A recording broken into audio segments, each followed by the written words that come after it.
नमस्कार भोपाल, नमस्कार मध्य प्रदेश। अमर उजाला के संवाद में, प्रथम संवाद में मैं विनोद अग्निहोत्री आप सबका अभिनंदन करता हूं और रवि किशन जी का विशेष रूप से धन्यवाद, प्रणाम आपको। रवि जी, आप तो फिल्मों से भी जुड़े हैं और राजनीति से भी जुड़े हैं, तो राजनीति पर पूछूं या फिल्में पर पूछूं?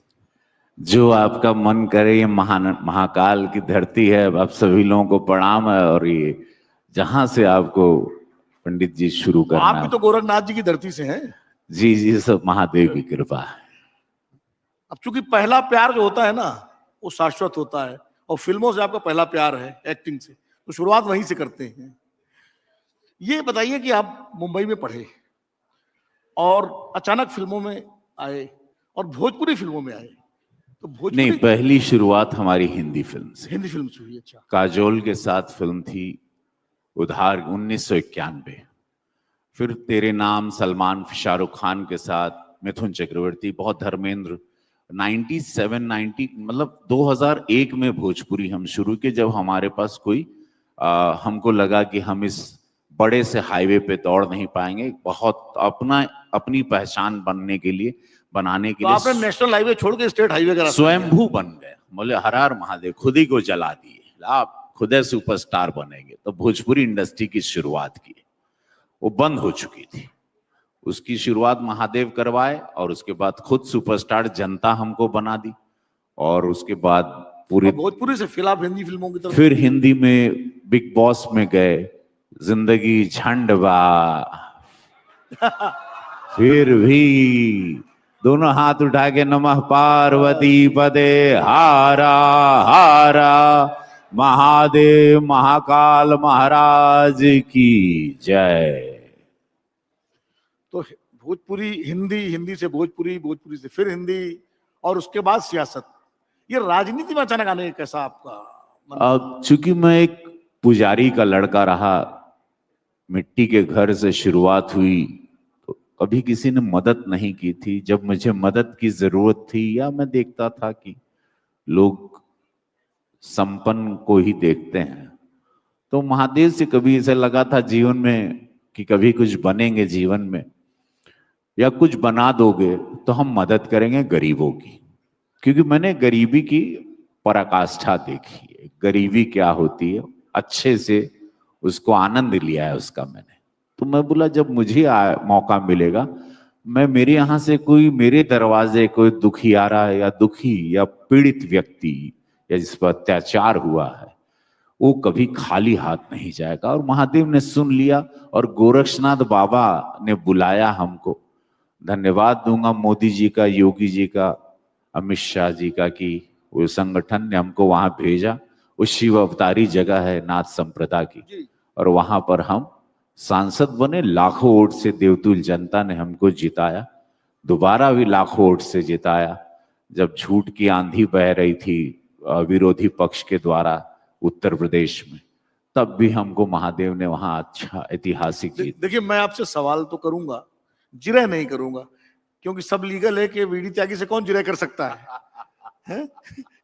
भाई, आप जब जो है लूट को डकैती में बदल देते हैं और जमानत करा देते हैं अपने क्लाइंट की, तो आपसे कौन जिरह कर सकता है? ये मामला लीगल है। हमारा एक शो सीरीज बहुत लोगों ने पसंद किया पूरे विश्व में, वो नेटफ्लिक्स पर आता है, उसका सेकंड सीजन आ रहा है। आपको अच्छा लगा, सबको अच्छा लगा। एक वकीलों की जिंदगी, देखिए वकीलों को हमेशा सिनेमा में तारीख पर तारीख ही देते हुए हम लोगों को, एक वकील की भी जिंदगी होती है, उसके अंतर्द्वंद होते हैं, उसका परिवार होता है, उसकी पीड़ा होती है, उसकी स्ट्रगल होती है। सिविल कोर्ट के जो वकील होती है, हाँ, उनको वहां बेंच नहीं मिलता, बैठने कुर्सी नहीं मिलती, बहुत धक्के खाते हैं, उनके अंदर कंपटीशन भी होता है। उसको छुआ गया हमारे। अच्छा, इसमें लॉयर और एडवोकेट का आपने बहुत अच्छा किया है जी। कि मैं एडवोकेट हूं, लॉयर नहीं। अब हम जज बने हैं। अब जब सेकंड सीजन आएगा, आप देखेंगे कि जज जब बनता है व्यक्ति, और जब कहीं कोई उसको किसी कम उम्र वाले को फांसी की सजा देनी है, तब उस जज पर क्या बीतती है। हम तो कोर्ट में देख लेते हैं कि उसने, उस जज साहब ने दे दिया। कहां वो वीडी त्यागी एडवोकेट और कहां वो लापता लेडीज का दरोगा? मनोहर, मतलब दोनों का बिल्कुल जो है, ये आपने बहुत सुंदर है बे। इतना दिलचस्प किरदार लूंगा, वो अभी भी अधिकारी हैं। जी। तो हम गए थे तो वहां वो बात कर रहे थे किसी से, तो बोले हत्या कहाँ। तो हम बोले अरे वाह, इनको तो हम कहीं कॉपी करेंगे जरूर। इतना आनंद, वो हत्या को भी इतने पान के साथ आनंद में ले रहे थे, तो हमको लगा ये व्यक्ति तो पर्दे पे आने लायक है, और हम उनको ले आए। अरे लापता लेडीज इतनी जबरदस्त फिल्म बनी और ऑस्कर तक गई, नॉमिनेट हुई। मुझे लगता है कि इतने कम बजट की फिल्म और इतनी अच्छी फिल्म, मात्र 5 करोड़। हाँ, और ऑस्कर। लेकिन आपको कैसा लगा जब ऑस्कर के लिए नॉमिनेशन हुआ उसका? मुझे लगा कि जो मुझे एक ठप्पा दे दिया गया था कि भोजपुरी का है, भोजपुरी कलाकार है, ऐसा लगता था कि जैसे कोई हम पर प्लान करके कि एक कलाकार को मैं 34 साल से जुलाहे की तरह जिस विद्या को सीख रहा था, और मेरे एक अलग स्टाइल है जिसको देश पसंद करता है, एक्टिंग में मेरी विद्या है, विधा है, माँ भगवती सरस्वती की कृपा, उसको लोग एक भोजपुरी के नाम से मुझे पीछे ठेल देते थे, पीछे फेंक देते। उसको महादेव की कृपा हुई, ऑस्कर गए। अब देश को, मतलब एक तरफ देखिए ये आपकी लगान और स्लम डॉग मिलियनेयर जैसी फिल्में ऑस्कर में गई जी, और ये इतनी छोटे बजट की फिल्म ऑस्कर में गई, ये अपने आप में बड़ी उपलब्धि आपकी रही। जी अग्निहोत्री जी, अब लोगों को लगता है रे इस कलाकार को हमने तवज्जो नहीं दी थी। अब लोग अच्छा सिनेमा, अच्छी स्क्रिप्ट, अच्छी बातें लेके आए। मैं कह रहा था कि अगर ऑस्कर मिल जाता किसी भी कैटेगरी में तो हम सब का सीना बहुत गर्व से फूलता। जी, जी। तकलीफ हमको हुई जब उसको वो नहीं मिला, जो हम उम्मीद कर रहे थे शायद मिलेगा। वहां पार्शियलिटी बहुत होती है जी। अमेरिका में, पार्शियलिटी बहुत होती है, और हम लोगों को एशियन फिल्मों को, भारतीय फिल्मों को थोड़ा सा तवज्जो नहीं देते। हमारी ऑफिशियल एंट्री हो चुकी थी, बार बार होती रही, लेकिन उन लोग हमको सेलेक्टेड, तो हमको लगता है वहां पे लॉबी बहुत बड़ी है, वहां पे एक बड़ी मार्केटिंग लॉबी है जिसको बहुत बारीकी से रीड करके अगली बार हम लोग को प्रयास करना चाहिए। एक बहुत बड़ी लॉबी है, जो हम लोग लॉबी के शिकार हो जाते हैं। जब भी हम विदेश में हमारी फिल्मों को ऑस्कर में, खासकर जब लापता लेडीज गई, तो हमको लगता है मैं भी लॉबी का शिकार हुआ, विदेश की लॉबी का। अच्छा, वैसे लापता लेडीज की जो कहानी है ना, मैं आपको ईमानदारी से बताऊं, मेरे गांव में ऐसी घटना घट चुकी है। 2 दुल्हनें बदल चुकी थी, लेकिन उतने आगे तक नहीं गया था मामला, बाद में सुलटा लिया गया था। जी जी। खैर, आपकी अगली फिल्म कौन सी आ रही? सन ऑफ द सरदार। अभी हमारी अगली फिल्म आ रही सन ऑफ सरदार 2। अजय जी। देवगन हैं हमारे बहुत अच्छे मित्र, उनके साथ अभी हमने सिंघम की थी, धमाल की। अब सन ऑफ सरदार 2 में उन्होंने मुझे एक प्रोड्यूसर के रूप में, वो ये फिल्म उन्होंने दिलवाई मुझे, और ये संजय दत्त करने वाले थे किरदार। सन ऑफ सरदार 1 में वो थे, संजय दत्त किसी कारणवश नहीं कर पाए, तो अजय देवगन ने हमको फोन किया, ये उनका बड़प्पन कि रवि यार मुझे मेरी फिल्म की यूनिट जा चुकी है। मैंने कहा मैं पार्लियामेंट में, मेरा सेशन चालू होने वाला। तब उन्होंने कहा लंबे दिन है, तो हमने चिट्ठी लिखी, हमने प्रधानमंत्री जी के पीएमओ में लिखा, सीएम योगी महाराज जी को लिखा और बताया कि मुझे इस काम के लिए जाना है, और मुझे क्योंकि इनका बहुत पैसा लगा है और ये फिल्म बहुत बड़ी बन रही है, मैं सरदार जी बना हूं उसमें जी। और मैं ये रूप कभी धारण नहीं किया था। तो ये सन ऑफ सरदार 2 25 जुलाई को आ रही है और रिलीज हो बहुत रही है। भव्य फिल्म है, बड़ा आनंद देगी। मेरा ह्यूमर सबको पसंद आता उसका है। कोई डायलॉग सुनाइए। अरे इसमें बहुत डायलॉग्स हैं। बहुत बढ़िया डायलॉग मैं है। उसका ये कि सन ऑफ सरदार एक अपने आप में कल्ट फिल्म है, और वो जब फिल्म आएगी, क्योंकि मैं अभी वो सरदार जी के रूप में हूँ, उसको वो जब आप लोग देखेंगे, मैं अगली मुलाकात में जरूर आप लोगों को उसके डायलॉग्स, लेकिन आपने रवि किशन को कभी इस रूप में नहीं, जैसे लापता लेडीज में या मामला लीगल है, या तो फिर हेरा फेरी में तोतला बीतला दे, या तो हमने तो अनगिनत मेरे 750 फिल्मों की। हमने तो बुलेट राजा में माफिया के रूप में भी देखा है। जी जी जी जी। जेल के अंदर कबड्डी कबड्डी खेलते हुए। सोचिए सोचिए सोचिए, हमारे इतने रूप 750 फिल्मों में, तो आपको फिर हम आपको आनंदित करेंगे, आप लोग एकदम लीन हो जाओगे, ऐसे लगेगा कि ये रवि किशन कौन है, ये महादेव की कृपा है, माँ भगवती की। आप लेकिन पूरा देश 25 जुलाई को बड़ा रस में रहेगा। आपका एक सीरीज आया था नेटफ्लिक्स पे, वो नकल वाले मामले पे। हाँ, वो मध्य प्रदेश की पृष्ठभूमि पर ही था। हमको पता नहीं, हमको स्क्रिप्ट आई थी, था नहीं लोगों ने, लेकिन जगह का नाम बदला, वो जोड़ दिया था उसको। देखिए वो कहा, जिसमें आप नेता बने। जी जी जी नहीं, हम ब्रोकर रहते ब्रोकर, हाँ ब्रोकर बने, हैं, हम ब्रोकर रहते ब्रोकर बने। हैं। तो ऐसे मेरे बहुत रूप हैं। स्क्रिप्ट आती है, आनंद लेता हूँ और मजा आता है उसके। अब चूंकि सांसद हूं तो कुछ मापदंड देख लेता हूँ कि ये क्लॉजेज रहते हैं, ये नहीं करूंगा, देश के खिलाफ वाले नहीं रहे, ये नहीं रहे, ये रहे, वो करके फिर मैं करता हूँ। फिल्मों से जुड़े हुए एक दो सवाल और करके फिर सियासत पर चलेंगे, क्योंकि वो रास्ता भी आपका बड़ा शानदार है। आपका सबसे पसंदीदा अभिनेता कौन है हिंदी फिल्मों में, बॉलीवुड में, जिसको आप आइकॉन मानते हो अपनी? ये तो बड़ा अच्छा सवाल है,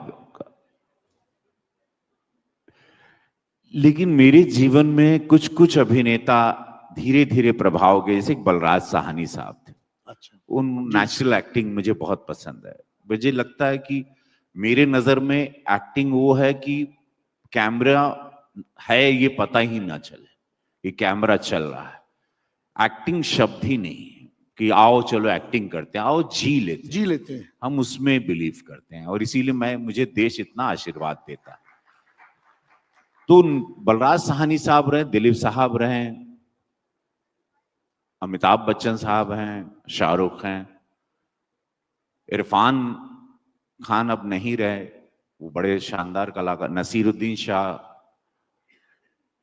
बाकी भी मतलब कई अभिनेताओं का प्रभाव छोड़ा, सबने टच किया है कुछ न कुछ। सब, हर कलाकार आपको कुछ न कुछ दे जाता है।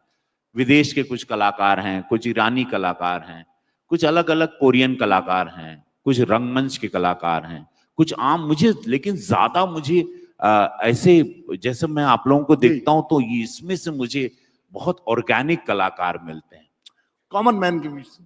मुझे यहाँ मैं किरदार ढूंढ, इसलिए मैं बातचीत करता हूँ लोगों से। मुझे रोज कोई ना कोई इंस्पायर करता है, देन मैं उसको पोर्ट्रे करता हूँ। तो मैं किसी कलाकार को देख के या सिनेमा देख के एक्टिंग कभी नहीं किया।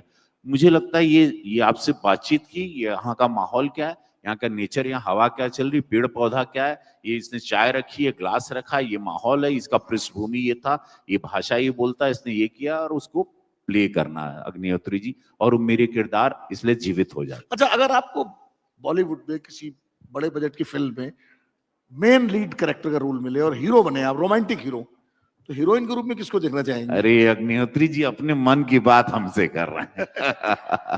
ताली तो बजाइए। खैर, वैसे आपको बड़ा अच्छा लगेगा कि ऑलमोस्ट सन ऑफ सरदार 2 में वैसा ही मेरा रूप है। लेकिन हमारी कुछ अभी की पसंदीदा एक्ट्रेस हैं, जैसे दीपिका पादुकोण हैं, आलिया भट्ट हैं। अभी हम माधुरी दीक्षित जी के साथ एक फिल्म कर रहे हैं, वो अलग लव स्टोरी है। फिल्म का नाम है माँ बहन, नेटफ्लिक्स बना रहा है, अच्छा। उसकी शूटिंग चालू है। तो ऐसे इस साल आप मुझे बहुत सारे रस में देखेंगे, प्रेम रस में देखेंगे, मैडनेस में देखेंगे। मैंने ये साल में देश के लिए बहुत रूप धारण कर रहा हूँ। गोरखपुर के साथ साथ पूरे बहुत नवरस देने के मूड में हूं मैं।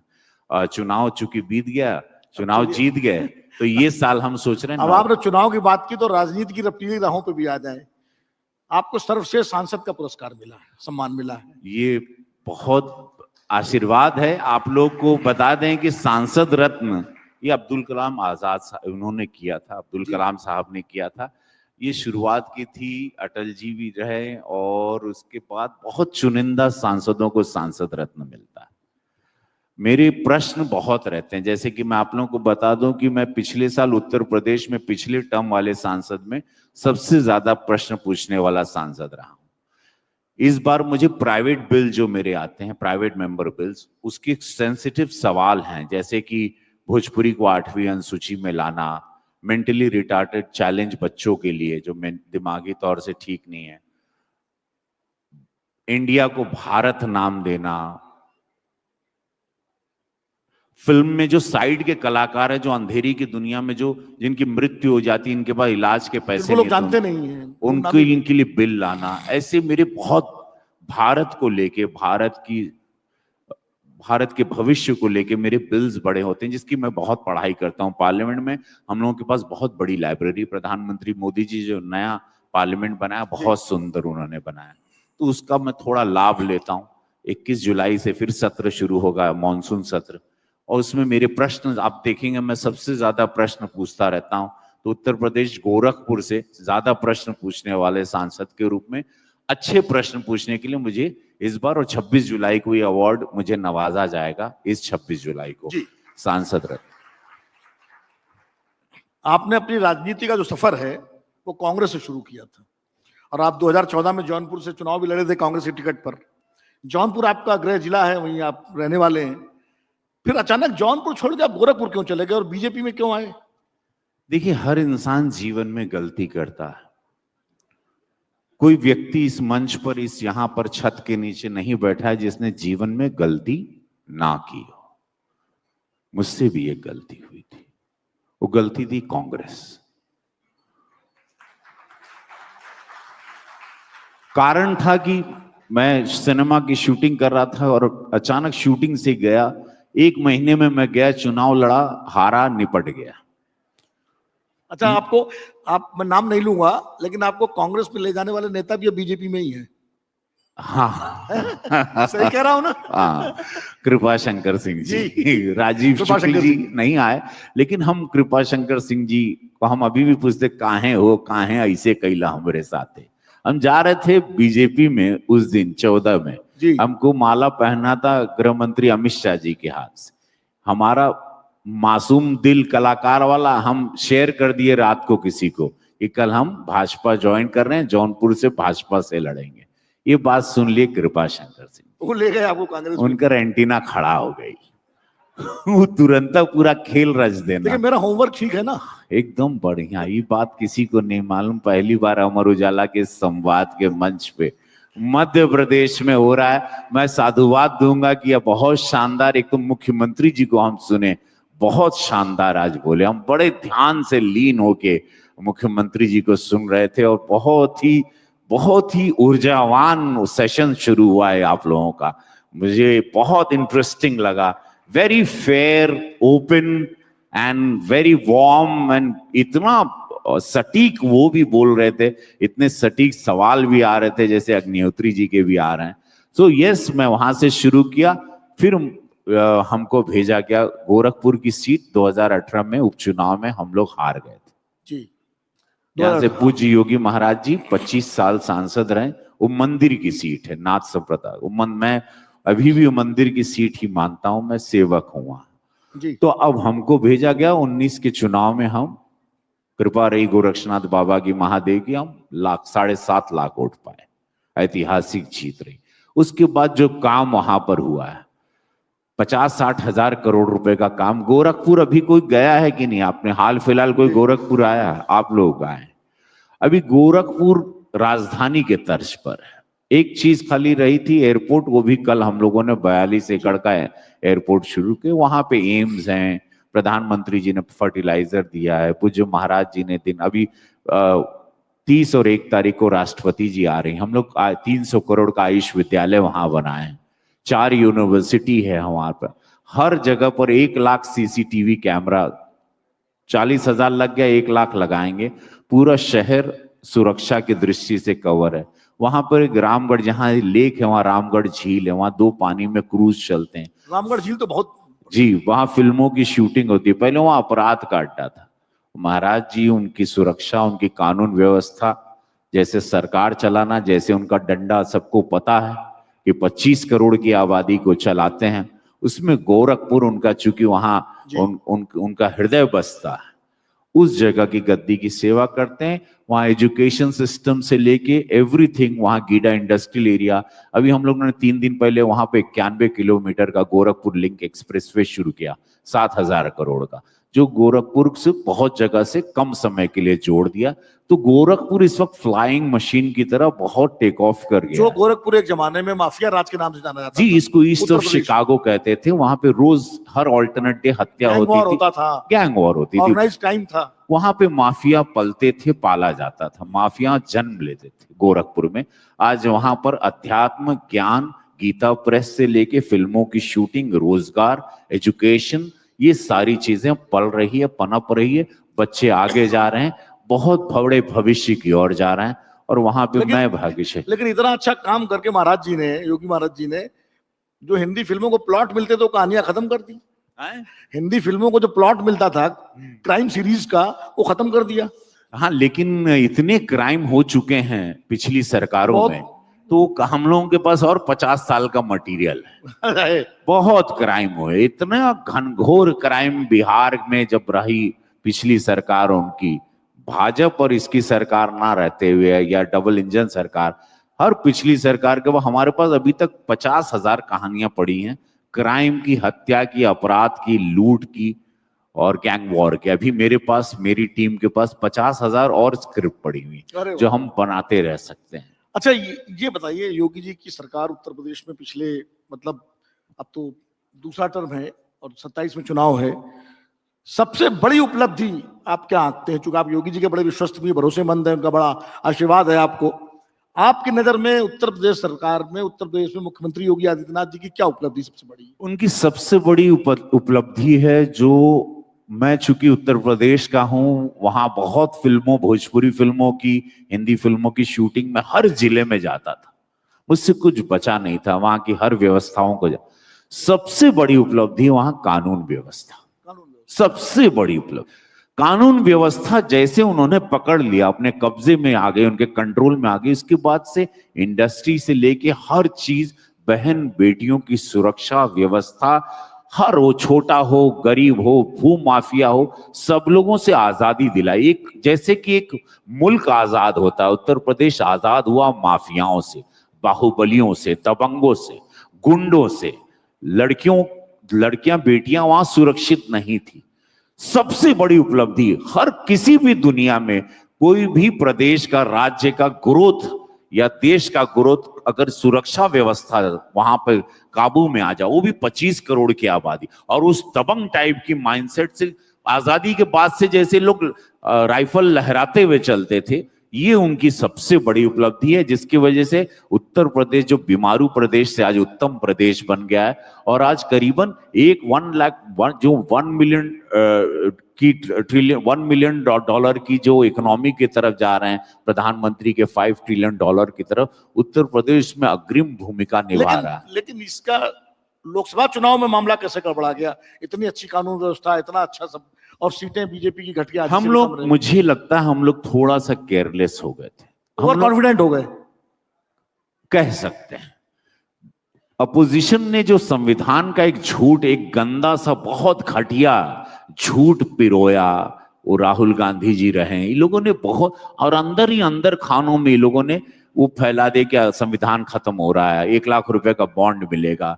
ये झूठ इन लोगों ने बहुत ही एनजीओ के तरफ प्रचार इन लोगों ने गपचुप किया, लेकिन उनका झूठ का पर्दाफाश हो गया। हम लोग उपचुनाव सारे जीते। अब आप अच्छा रिजल्ट देखेंगे। अब 27 में जो चुनाव होगा, महादेव चाहेंगे हम लोग 300 से ज्यादा सीटें फिर उत्तर प्रदेश में लाने जा रहे हैं। जनता बहुत प्रसन्न है, बहन बेटियां सुखी हैं, लोगों ने पलायन करना बंद कर दिया। एजुकेशन सिस्टम, हेल्थ सिस्टम पर महाराज जी दिन रात काम। हर जिले में हम लोगों के पास एक मेडिकल कॉलेज है, हर जगह यूनिवर्सिटी। हम बता रहे हैं, पहला उत्तर प्रदेश का आयुष विद्यालय हम 30 तारीख को, राष्ट्रपति जी 1 तारीख को उद्घाटन करेंगे। 300 करोड़ में बना, जो यूनानी पद्धति से, आयुर्वेदा पद्धति से।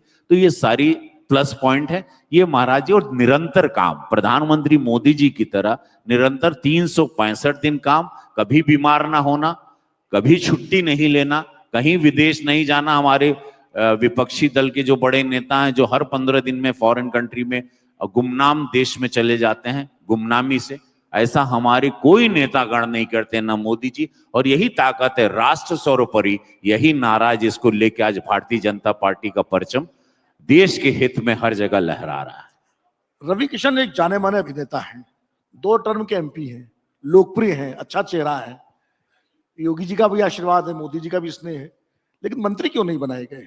अच्छा है महादेव, जो देखिए, हम इतने नीचे से आए ना कि हमने कभी सोचा नहीं था कि मैं सुपरस्टार बनूंगा। महादेव दिए, बन गए।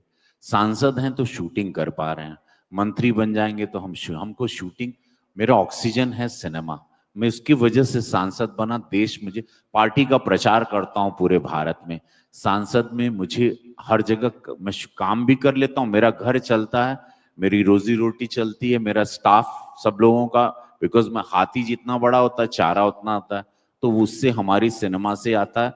निस्वार्थ सेवा मैं राजनीति से करता हूं। मैं सांसद ठीक हूं और मुझे कोई लालच, मैं बहुत संतुष्ट आत्मा हूं, तृप्त रहता हूं कि पानी पिया दे बस सूझ जाए, यही बोलोगे। मैं बड़ा आनंदित रहता हूं, पेड़ के नीचे लेट जाता हूं। बहुत ही कंफर्टेबल लाइफ है। जीवन का खेल जान चुका हूं मैं कि ये जीवन क्या है, ये मोह माया क्या है, इसका अंत ही नहीं है। तो हमको तो मृत्यु भी पता चल गया है, जीवन भी पता चल गया है। पंडित का बच्चा हूं तो ये श्मशान और जीवन के खेल को हम बीच में चलते समझ रहे हैं आप। तो ये लालच अब नहीं है कि मंत्री बनेंगे, सांसद बन के प्रधानमंत्री मोदी जी मेरा कोई काम मना नहीं करते। जो लेटर दे, वंदे भारत ट्रेन हम बोले ले आए, 2600 करोड़ का हम रिंग रोड ले आए, हम मुख्यमंत्री महाराज जी से जो मांगते हैं सब, मुझे आज तक कहीं किसी ने मना नहीं किया। ये ईश्वर की कृपा है। जिस दरवाजे खड़ा हो जाता हूं चिट्ठी लेके, तुरंत मेरा काम पारित होता है। फिर और क्या चाहिए हमको? जनता खुश है, वोट दे रही, बम बम है। कोई ये नहीं कि अरे कहा, तो जैसे जनता हमसे परेशान हो जाएगी हम भाग जाएं, फिर हम त्याग दें, चले जाएं। देख लीजिए, आप ये कह रहे हैं और वहां लिस्ट बन रही होगी केंद्र में, क्योंकि अभी सफल की चर्चाएं हैं, कोई नाम न कट जाए कि इनको तो कुछ चाहिए नहीं। देखा हो, हम यही पहले तो कोशिश करेंगे कि हमको क्षमा कर दीजिए। हम सेवक सांसद के रूप में बड़ा आनंदित हैं। अब मन से कुछ भी बोल पा रहा हूं, नहीं तो हमको बड़ा सोच सोच के बोलना पड़ेगा। मैं अवघड़ आदमी हूं। नहीं, लेकिन अगर बनाएंगे तो मान लेंगे ही। अगर अब नहीं, हम ऐसे नहीं, जितना हम के मतलब हम सांसद है, ठीक अगर है। मोदी जी आपको अपनी, आप लोग क्या कहते हैं, हम सांसद है, ठीक है ना? क्या भाई? हरा हरा महादेव, जौन वो रचियां हो, जब डमरू उनकर बजी तो जौन, हम तो देखे हो खेला सब वहीं से चलता। ये मान लीजिए बात। कोई कुछो कहे, आदमी एक सांस लेता दूसरी छोड़ेगा वो भी नहीं पता है। इतनी प्लानिंग हम कभी जीवन में करते नहीं, बिकॉज हमने सबका देखा है। हम अच्छा, एक भीतर की बात पूछना चाहता हूं आपसे, बिल्कुल अंदर की, राजनीति के अंदर की। आप तो कई फिल्मों में नेता का किरदार भी निभा चुके हैं। लोकसभा चुनाव में गोरखपुर मंडल की सारी सीटें बीजेपी दी जाती है और बनारस मंडल की हार जाती है। ये क्या चक्कर है? कहां से? बनारस मंडल में हार जाती है और गोरखपुर मंडल में जीत जाती है। नहीं नहीं, बनारस में जीते ना, मोदी जी जीते, बाकी कहाँ जीते? चंदौली हारे, मिर्जापुर जीते हैं। ज्यादातर सीटें तो आप देखिए ना, गोरखपुर में लगभग सब जीते। ये बेर हो गई, अगली बार ना। अग्निहोत्री जी आपको वादा करते हैं, इस बार हम लोग चूक गए 2022 में। नहीं, कुछ ये जो चर्चा चलती है ना कि दिल्ली और लखनऊ के बीच में सब ठीक है। बहुत अच्छा। अभी गृह मंत्री जी थे, अभी 2 दिन महाराज जी बनारस में, दोनों साथ में थे, दोनों पूजा आरती किए। ये तो विरोधी, ये सपा लोग, कांग्रेस लोग, इनको पीड़ा होती है। गृह मंत्री बहुत बड़े हृदय के हैं, महाराज जी संत आदमी, ये अलग ज्ञान पर चले हैं, ये अलग, ये लोग चुप, इतने बड़े वो पीठाधीश्वर हैं। ये छोटी मोटी सोच ये विरोधियों की है, ये छोटी सोच वालों के हैं, ये छोटे नेताओं की हैं, जिनको लगता है कुछ नहीं था। अरे नहीं, दोनों में जम नहीं रहा है। अब अरे उनसे तो पूछो, हम साथ रहते हैं, हमसे तो पूछो। अपने सब पकौड़ी बनाता रहता है, सब चलाते रहते हैं अपने। मेरी सब पागल लोग हैं। अच्छा, ये 2027 में फिर चुनाव है उत्तर प्रदेश में। 2017 में जो है भारतीय जनता पार्टी की 312 सीटें थी, 2022 में घट के 262-63 सीटें रह गई। 2027 में सीटें घटेंगी या कम? 300 से ज्यादा जाएंगी। ये आप मेरा ऑन रिकॉर्ड रखिए, महाकाल की धरती उनका आशीर्वाद लेके 300 से ज्यादा उत्तर प्रदेश में सीटें आ रही हैं डबल इंजन सरकार की। ये लिखित ले लीजिए। लोकसभा जैसा तो नहीं होगा? हो गई, एक बार गलती, धोखा हो गया। ये फ्रॉड लोगों ने, अपोजिशन वालों ने चीटिंग कर दी, अब नहीं होगा। हो गया धोखा, बार बार नहीं होता, गलती एक बार होती है, इसको रिपीट हम लोग नहीं करेंगे। और भारतीय जनता पार्टी तो नहीं, हम लोग विचारधारा के लोग हैं।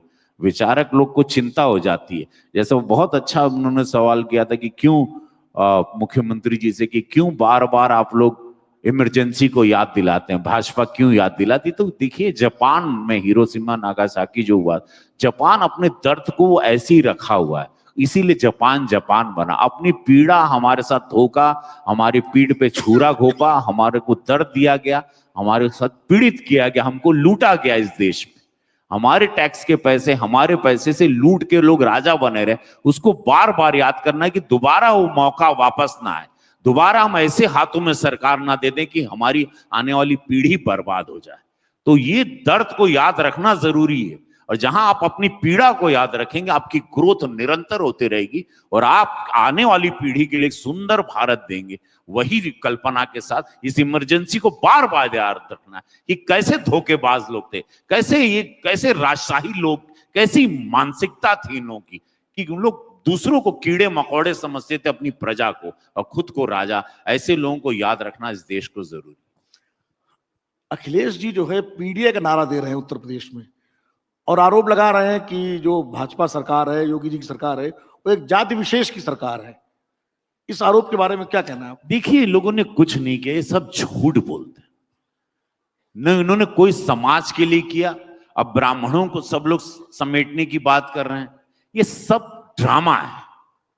हम जानते हैं, हम वहां के हैं, हम उस माटी के हैं।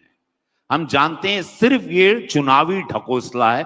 ये कोई पीडीए, कोई समुदाय के लिए काम नहीं करेंगे, कोई दलित समाज के लिए, वंचित समाज के लिए, शोषित समाज के लिए, ये पिछड़े समाज के लिए। ये कभी, ये सिर्फ चुनावी, ये लोग लाभ, एक चुनावी गुलाब जामुन ये लोग बनाते हैं। ये सब ड्रामेबाज लोग हैं, इन लोगों की सच्चाई नहीं है। आप जौनपुर के हैं, इमरती की बात करते हैं, आप गुलाब जामुन की बात कर रहे हैं। हाँ, इमरती, इमरती। अग्निहोत्री जी तो हमके घुमा के एकदम अंदर से जान रहे हैं हमको, बहुत बढ़िया। हमारे बीच में कुछ हमारे सेना के उच्च अधिकारी भी मौजूद हैं, एडमिरल एपी सिंह जी हैं, कर्नल संजय पांडे हैं, बहुत सारे लोग हैं। प्रणाम प्रणाम। तो अभी ऑपरेशन सिंदूर हुआ है, हाँ, और भारत ने बहुत शानदार तरीके से पाकिस्तान को सबक दे दिया है ऑपरेशन सिंदूर को, और उसके बाद भारत का प्रतिनिधिमंडल भी विदेशों में जी जी जी। तो अगर मतलब कल शुक्ला जी 41 साल बाद अंतरिक्ष में भी गए हैं। शुक्ला जी भी, रवि किरण शुक्ला और सुधांशु शुक्ला जी जी जी। और तो ये बड़े गर्व की बात है भारत के लिए भी और उसके लिए। लेकिन एक सवाल ये है, कुछ सवाल आए हैं क्या आपके लिए? देखिए, हाँ, एक सवाल ये है कि भारतीय सेना ने जो शौर्य दिखाया और अचानक बीच में युद्ध विराम हो गया या रोक दी गई लड़ाई, तो इसको आप एक सांसद भी हैं, कैसा लगा? देखिए, पाकिस्तान दुष्ट प्रवृत्ति का देश है, भिखारी है, उसके पास कुछ है नहीं, न खोने के लिए। देश भारत, बहुत प्रैक्टिकल बात कर रहा हूं आपको, यशस्वी प्रधानमंत्री मोदी जी ने उन माताओं बहनों पर, जिनको निर्दोषों को उनके माता, उनके पत्नियों के सामने, मां के सामने गोली पॉइंट ब्लैंक ऐसा हेड पे मारा, ऐसे टक टक टक टक 47 से मारा, AK-47। कोई कुछ, सब घूमने गए थे, उनका कोई लेना, मारना था नेता को मार देते, आपको सेना से प्रॉब्लम, आपने निर्दोषों को मारा जिनका कोई लेना था। ये बात पूरा देश जाग गया, हर बिरादरी, अब तो पूरी दुनिया जान गई इस बात को, और उसको लड़े हम लोग, लड़े। उसके बाद उनको अपनी ताकत बताई, उनके 11 ठिकानों को मारा, उनके एयर बेस को मारा, उनकी तबाही मचा दी। वो कांप गया, वो पैर पर गिरा अमेरिका में, वो ट्रंप के पैरों पर गिरा, उसने दुहाई मांगी। तो प्रधानमंत्री मोदी जी ने, हमारी सेना ने कहा कि ये सीज फायर परमानेंट नहीं है। The minute anything happens again, any small act, we'll retaliate back and we'll finish you. This time हम लोग पाकिस्तान को स्वाहा कर देंगे। हम लोग वो ताकत रखते हैं हर तरीके से। हम ब्रह्मोस बना रहे हैं उत्तर प्रदेश में, बिल्कुल लखनऊ में, उत्तर प्रदेश लखनऊ में। हम लोगों के पास क्या ताकत, इन लोगों को अंदाजा नहीं है, हमारी सेना का अंदाजा नहीं है। हमारे यहाँ जो अग्रेशन है, जो जुनून है, हमारी सेना बल, हर प्रदेश की सेना बल, अब क्या गिनवाएं। चाहते तो हम लोग इनको 24 घंटे में इनका स्वाहा होगा, ये वो भी जानते हैं। लेकिन हमारे पास खोने के लिए बहुत कुछ है, उनके पास कुछ नहीं है। इसको बहुत इंटेलिजेंटली, बहुत सेंसिटिवली प्रधानमंत्री जी ने, सेना ने बट ये खाली पॉज बटन पर है, ये खत्म नहीं हुआ है। अच्छा, अब इस चर्चा को विराम देने से पहले मैं चाहूंगा कि हमारे दर्शकों और हमारे फौजी भाई सब लोग बैठे हुए हैं, एक भोजपुरी का कुछ तो संवाद कुछ हो जाए। कुछ क्या सुनना चाहेंगे आप लोग? कुछ भोजपुरी समझते हैं क्या? कितना लोग भोजपुरी का बाड़े ने जा? वाह, का बहुत अच्छा। तो बस यही कहा कि वो जैसन सोच ले रहनी वैसन महाकाल मोर बाड़े। सांवर महाकाल में बहुत कमाल की शक्ति। हम 4 दिन अभी उनके चरणों में थे, बहुत सुंदर। वहीं से हम आए, हम एक शूटिंग कर रहे हैं, साइको सैया एक वेब सीरीज बना रहे हैं अभी हम यहाँ, अभी रायसेना में जहां से जाएंगे। बहुत अच्छा लगा। तो महाकाल की शक्ति, महादेव की शक्ति और आप लोगों का प्रेम, आप लोग इतने ध्यान से इतने तादाद में सब बैठे हैं, आप लोगों को मैं प्रणाम करना चाहता हूं। कुछ सवाल अगर लेना है तो एक आध सवाल हम लोग ले सकते हैं। एक सुना दीजिए। गाना सुनूंगा नहीं, कुछ मन की बात भी हो, एक आध प्रश्न ले सकते हैं हम लोग, है ना। बड़ा निकला डायलॉग सुन ला कि तकरार छिड़ल बा तो तकरार चली, भरपूर जवानी में तलवार चली, महफिल का मजा हम तरीका से ले, कहीं यहाँ मर्जी महादेव का चली, क्योंकि न 20 रुपए की रस्सी राघव की जान ले सकती है। लक पिक्चर थी मेरी और संजय दत्त की, मुझे बहुत पसंद थी। मैं इसमें थोड़ा क्रेजी वाला रहता हूँ। न 20 रुपए की रस्सी राघव की जान ले सकती है, न 20,000 की गड्ढी राघव को खरीद सकती है। राघव ब्लाइंड खेलता है तमाम, सामने वाले को डबल आना पड़ता है, क्योंकि रेस में तो टट्टू दौड़ते हैं, राघव तो शेर है। ऐसे बहुत सारे रूप हैं, आता रहूंगा, आप लोग प्रेम आशीर्वाद देते रहें। बाकी कलाकार तो कहते हैं ना, जीना यहाँ मरना यहाँ, आखिरी सांस तक आनंद देने के लिए धरती पे आता और सेवा कर रहा हूं ये देश की, वो एक अलग भाग्य है हमारा। बाकी हूं तो मैं कलाकार ही और रहूंगा। जी अग्निहोत्री जी, कुछ सवाल लेना है तो ले लीजिए, मुझे लगता है अगला सेशन भी होगा और मैं चलूंगा भी। बड़ा अच्छा लगा, कहें कौन कुछ एक आध प्रश्न थोड़ा, हाँ 1 या 2 सवाल ऐसा प्रश्न जो हमारे दिमाग में भी मजा आए। वो जो पीछे है ना महिला जो है। जी मैम, सबसे पहले जी दीदी कहिए। माइक लीजिए, माइक। मैं डॉक्टर विशाखा राजुरकर राज, स्कोप ग्लोबल स्किल्स यूनिवर्सिटी में असिस्टेंट प्रोफेसर हूँ और मीडिया डिपार्टमेंट को हेड कर रही हूँ। मेरा प्रश्न आपसे ये है कि आप राजनेता भी हैं, अभिनेता भी हैं। अभी अग्निहोत्री जी ने आपसे प्रश्न पूछा कि अगर आपको कोई फिल्म करनी होगी तो आप क्या चाहते हैं, कौन हीरोइन हो। मुझे हमेशा इस बात से परेशानी होती है कि हमेशा महिलाओं की तादाद कम होती है। यहाँ भी देखिए मीडिया रिप्रेजेंटेशन फीमेल्स का बड़ा कम है। दूसरी बात, हीरो से पूछते हैं कि हीरोइन कौन चाहिए। और जब हीरोइन होगी तो उससे पूछेंगे हीरो कौन होगा। हाँ सर, अभी तक 2 सेशंस हुए, इसमें भी हमने देखे कि हमको मेल रिप्रेजेंटेशन ज्यादा मिलता है। आप बहुत आध्यात्मिक व्यक्ति हैं, मैं मानती हूँ कि आप मेल फीमेल में शायद वैसा नहीं सोचते होंगे, पर एक राजनेता होते हुए और एक अभिनेता होते हुए आपका इस पे क्या टेक है? क्योंकि हम मीडिया इंडस्ट्री में भी देखते हैं कि बार बार ये प्रश्न आता ही है इक्वल वेजेस का। ये मेरा पहला प्रश्न है। दूसरा प्रश्न ये है कि सर आपकी हिंदी इतनी लाजवाब है, आप इतनी बेहतरीन हिंदी बोलते हैं और निश्चित रूप से आप देवनागरी भी पढ़ते होंगे, लेकिन हमने बॉलीवुड में सुना है कि वहाँ पे हिंदी को रोमन में लिखा जाता है, देवनागरी में नहीं लिखा जाता। तो इन 2 बातों पे आपके क्या टेक हैं, आप क्या सोचते हैं इस बारे में? बहुत सुंदर। मैं 3 बेटियों का पिता हूँ। क्या बात है सर, मेरी भी एक बेटी है सर।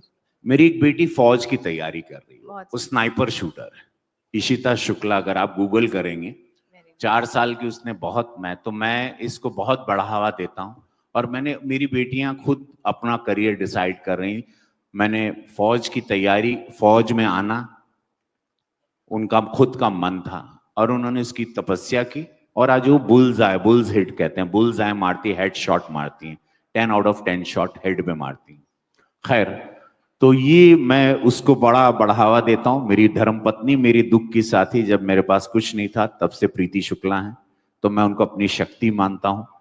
मैं शाम सदाशिव बोलता हूँ, तो महादेव भी अपनी शक्ति के साथ ही संपूर्ण होते हैं। हम लोग सब उसमें बिलीव करते हैं। बात रही हिंदी की, तो देखिए लोग प्रयास कर रहे हैं, कोई देवनागरी में बोलना चाह रहा है। गृह मंत्री अमित शाह जी ने भी कहा था कि हिंदी को, अपनी मातृभाषा को बढ़ावा दें। मैंने हमेशा, मुझे आप लोगों की जानकारी में बताऊं पूरे मंच को, मुझे 9 भाषा आती है, लेकिन ये बात किसी को हम बताए नहीं। और मैं फ्लुएंटली इंग्लिश बोल सकता हूं, लेकिन मैं जान के भोजपुरी बोलता हूं, मैं जान के हिंदी बोलता हूं, क्योंकि मुझे वो मेरी मातृभाषा है। चाइना में जाएंगे वो लोग इंग्लिश नहीं बोलेंगे, अब स्पेन में जाएंगे, फ्रांस में जाएंगे, इटली में जाएंगे, जर्मनी में जाएंगे, नहीं बोलते, अंग्रेजी नहीं बोलते। कितने देशों में मैं गया हूं, मैं ऑलमोस्ट 70% ऑफ वर्ल्ड ट्रैवल कर चुका हूं, लोग नहीं बोलते और मैं शॉक रहता हूं कि दे नो, बट उन लोग पर्पसली अपनी मातृभाषा आपको बुलवाते हैं, आप उनकी मातृभाषा सीखें, आप वहां काम करें, आपसे नहीं बोले, आपको मुंह फेर के चले जाएंगे। तो वो एक हमारे भारत में हम लोग, खैर अब कभी मंच होगा उस तरह तब बतियाएंगे, आज वो मंच नहीं। अगर आप ये वीडियो YouTube पर देख रहे हैं तो हमारे चैनल को सब्सक्राइब कर बेल आइकन दबाएं, और Facebook पर देख रहे हैं तो हमारे पेज को लाइक करें।